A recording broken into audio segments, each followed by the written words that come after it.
விஷ்ணுமாய சுவாமி ஆன்மீக நிலையத்தில் நம்ம இன்னைக்கு என்ன பார்க்க போறோம் அப்படின்னு பார்த்தீங்கன்னா, நான் ஏற்கனவே சொன்னேன் தேங்காயை வச்சு எப்படி கணவன் மனைவி விஷயம் பண்ணுறது, காதலன் காதலி விஷயம் எப்படி பண்ணுறது. அதை நான் இப்போ நிறைய பேர் பார்த்தீங்கன்னா அதை எப்படி பண்ணுறது அப்படின்னு தெரியலன்னு சொல்லி சொன்னாங்க.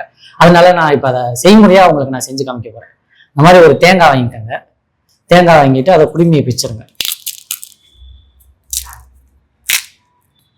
குடுமியை பிச்சுட்டிங்கன்னா அதில் ஒரு 3 கண்ணு மாதிரி வரும். அதில் ஏதாவது ஒரு கண்ணில் ஓட்டையை போட்டுக்கோங்க.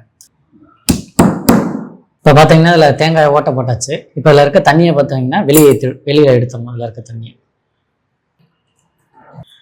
வெளியில் எடுத்துட்டு பார்த்தீங்கன்னா, இப்போ இதில் யாரும் இப்போ உங்கள் சொன்ன பேச்சு கேட்கணும். இப்போ மனைவிக்கு அடங்காத கணவன், கணவனுக்கு அடங்காத மனைவி, அவங்களுடைய முடி 2 பேரும் இல்லை 2 பேரோட சேர்ந்து 2 பேருடைய முடியையும் சேர்த்து நீங்கள் இந்த ஓட்டையில் வச்சிடணும்.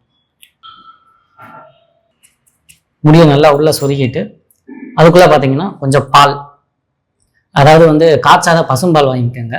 பசும்பாலை வாங்கி இதை ஃபுல்லாக ஊற்றி நிரப்பிட்டு இது மேலே நீங்கள் ஏதாவது திருநீரை வச்சு இப்போ அடைச்சிடணும். திருநீர் இல்லை சந்தனம் இந்த ஓட்டையை அடைச்சிடணும். திருநீர் இல்லைன்னா சந்தனம், 2ல் எது வேணாலும் நீங்கள் யூஸ் பண்ணிக்கலாம். யூஸ் பண்ணிவிட்டு இதை பார்த்தீங்கன்னா உங்கள் குலதெய்வங்களை நினச்சி நல்லா மனசார வேண்டிக்கிட்டு இதை என்ன பண்ணணும் பார்த்தீங்கன்னா,